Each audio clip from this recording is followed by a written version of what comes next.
inviting me to come and speak here. I mean, 10 minutes ago I was the waitress here, so I'm really happy to be here as the speaker on this occasion.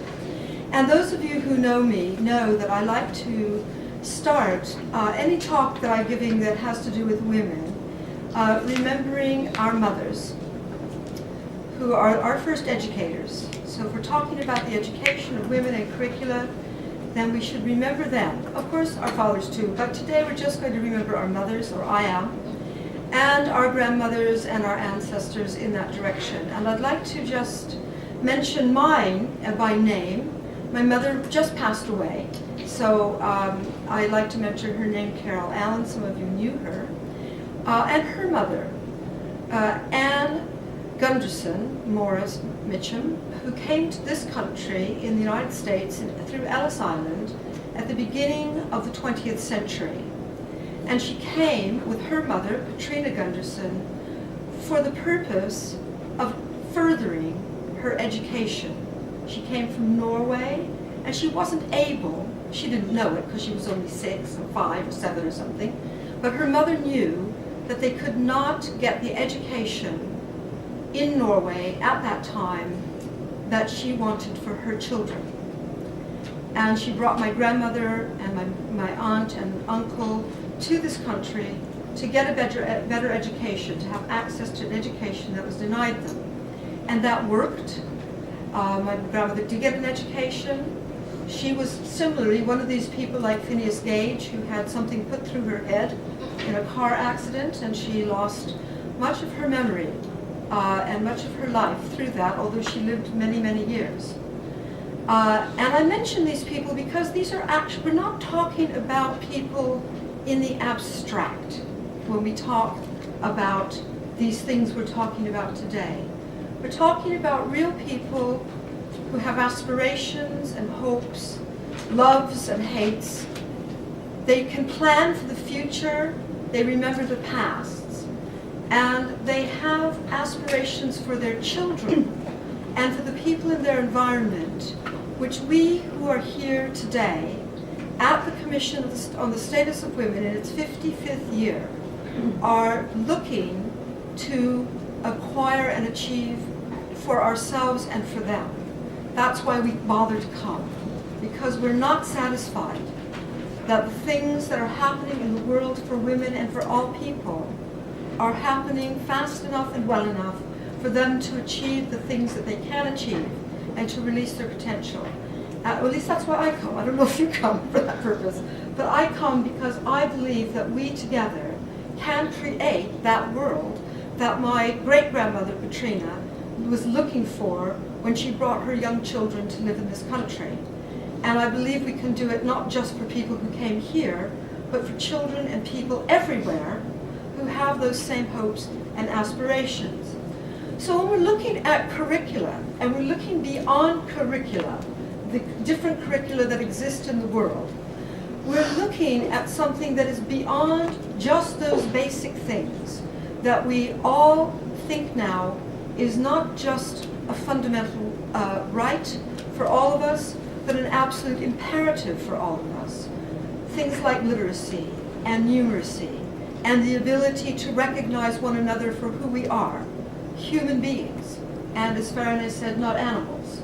To recognize that higher self and to recognize those aspirations, hopes, that cluster of, if you like, qualities that make us uniquely human in each other.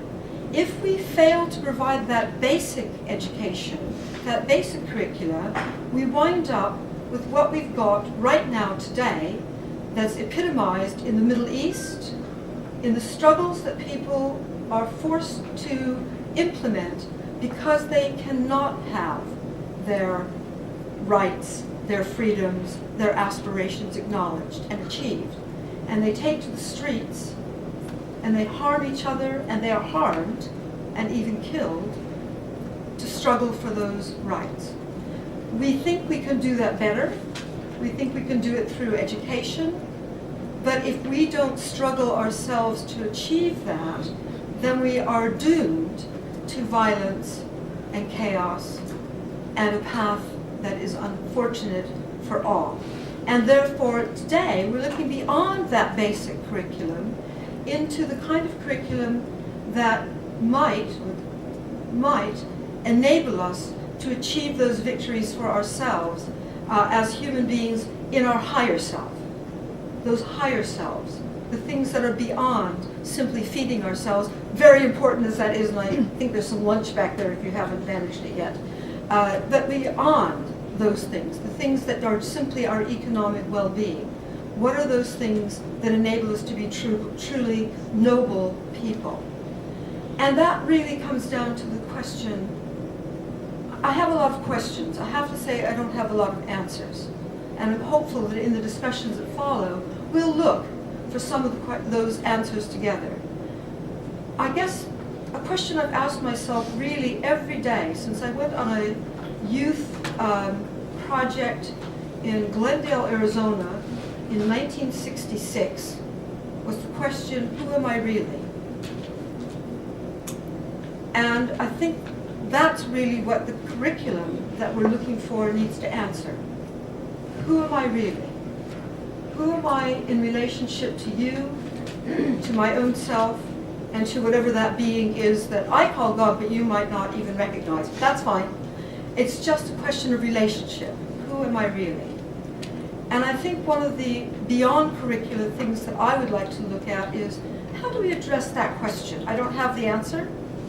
I've been asking myself that question for 50 years now, because I'm 60, so yes, it must be 50 years. That same question. And every day I come up with different answers. But if we can create curricula that answer that question, I think that would be a step beyond the basic curricula that we are dealing with in schools all over the world when girls and boys have access to them, which is another question around the access. And when we ask that question, who am I really, I think I'm also asking the question, what is the nature of the human being? Zareen mentioned in her introduction to me, or in the sort of segue between myself and Farineh, about the notion that the human being is like a mine, which is full of gems, and that these gems are unique to the individual, and that they need to be polished and brought to the surface and used for the betterment of other people. And that if we have that mining and polishing process, that process is education. So there's something about the nature of the human being, which is not just a blank slate or an empty vessel or all these images that we have. There's something about the nature of the human being having already a number of qualities, skills, talents, potentialities that can be found through the process of education.